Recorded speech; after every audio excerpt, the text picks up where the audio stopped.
the first thing that was my job to do was to try to put together exactly what would be on the script, exactly what would happen in the movie. All right, you're looking at the storyboard here.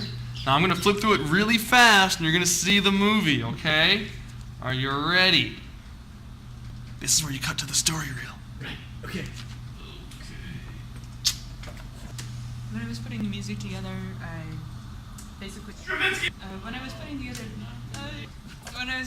the soundtrack for our short, basically I used a lot of classical pieces, a lot of fairly well-known stuff that you'll hear in cartoons and such, like Saber Dance when the little man is climbing, and the love theme from Romeo and Juliet for when we get our first, full close-up of the girl. It's kind of your quintessential love theme. And I basically just took segments of those pieces of music and put them together, tried to match the sound, match the tempo and such, just so that things sounded like they would go together and blended pretty well. And I was able to change the volume and kind of intermix them. All right. 10 seconds. So I was in charge of making the models for the characters. So I did a planar trim with a lot of polygons, fixed a couple of vertices. Then I got a decent two-dimensional man, and so I duplicated him and moved the new copy down. Wait. So I took one of them and then I reversed the normals right on. And then I took them and I combined them into one surface. So what I did was, now that I had these two surfaces, I had to attach them in some key places that you just take and you click two sides and it makes a polygon thing. And so when I had a bunch like this that were spaced kind of far apart, then I could take the whole thing and do a fill hole on it. So then I got this man with some hole, without any holes. Our movie is so long! And I did the same thing with the woman. Camera matching. So what we had to do is, once we had a live video shot, we had to create a camera and a world in Maya. So you can see first we added in the man, then we added in this rail that he's standing on. There. Because that's going to be something that obscures him at the very beginning. You can see he's hanging down below it, and we want to see his feet and his head, but not the part that's obscured. So we had to build this world in Maya as well. The fountain sequence is an excellent example of compositing. In this sequence, we first add the man on top of the raw footage that we shot at the movie theater. Then we use a difference mat to put only the water on top of the man. Then we add an alpha channel to the water so that you can see through the water to a certain extent to the man. Then we add his reflection, which was rendered at a very low resolution. Then we add alpha to the reflection and blur it.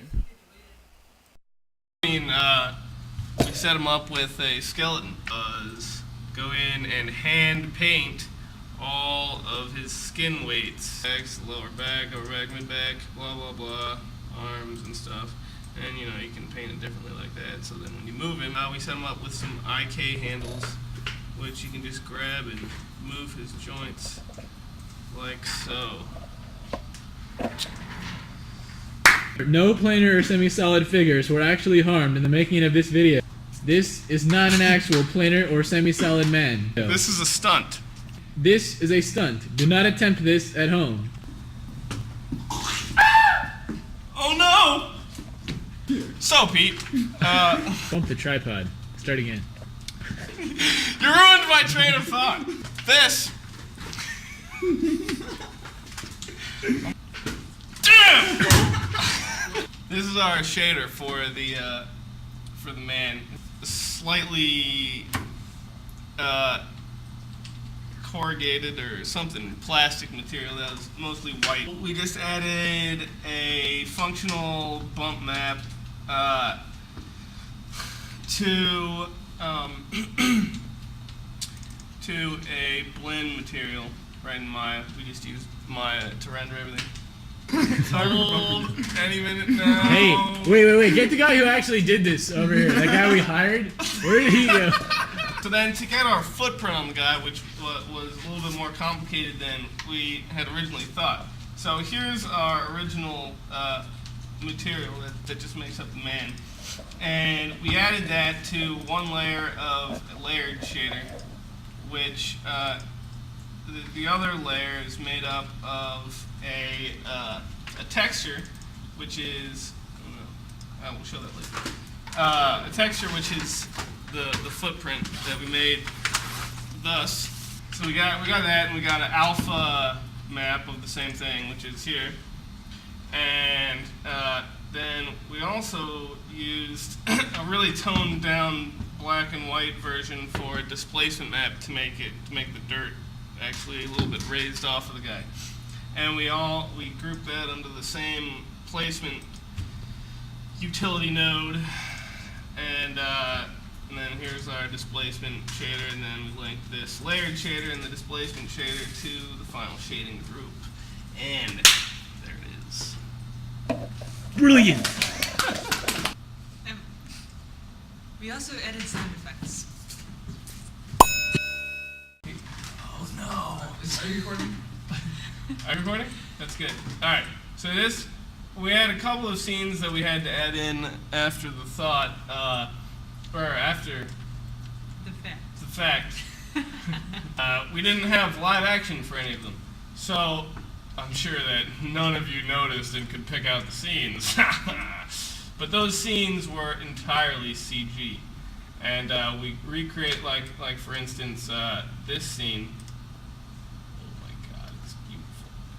But so what we did, we just made a little plane here and got Linoleum. what? Linoleum. It's linoleum on the plane. Linoleum. With feeling. Linoleum. No! Linoleum. Linoleum. Yeah. Linoleum. There you go. Linoleum. In this time. Linoleum. Yes! Say it again. The Have you linoleum. gotten to that part yet? Hurry up. Hurry up.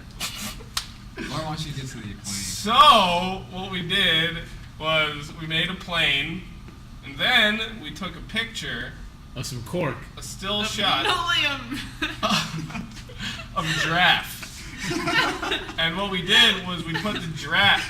Wait, what was it again, Laura? It was linoleum. Oh, linoleum. We put linoleum texture on the plane, and we added some, whatever attributes so it shines and stuff like linoleum in the light.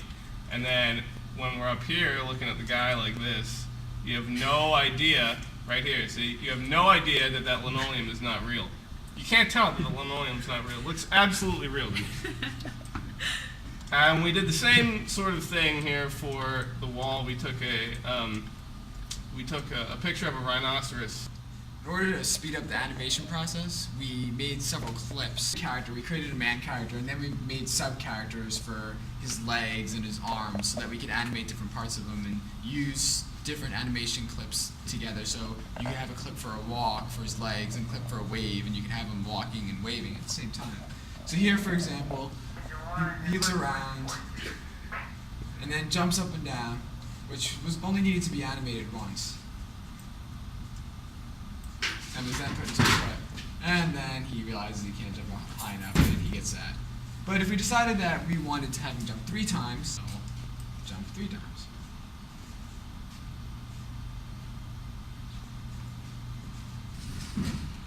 This is our prototype gum material, which we scrapped pretty early on and moved on to make a shader in Maya. Shader consists of a placement node, which places a texture, which is used for both the bump map and the coloring of the material. This is the new geometry of the gum with the coloring added and the bump map added. And the way that we got the texture was by chewing up some gum and scanning it in. Okay. We scanned the gum into the center and just kind of stuck it in Photoshop, and I made it tellable by taking half of it, scooting it over to the side, and then scooting the other side over so that these 2 edges would match up. And then we had a line down here in the middle that would not match up, and I just sort of blurred it to make it fit in. Then we also did that top and bottom, and we had a tellable image. Beautiful. We utilize soft bodies in order to give our gum a realistic stretching motion. The way this works is it creates particles on the surface of the gum, and then you give these particles a goal to move towards, and the polygons deform to follow the particles. Sometimes, though, there are problems and it screws up, and you end up with images like this. This is our gum flume. Yeah, that's good.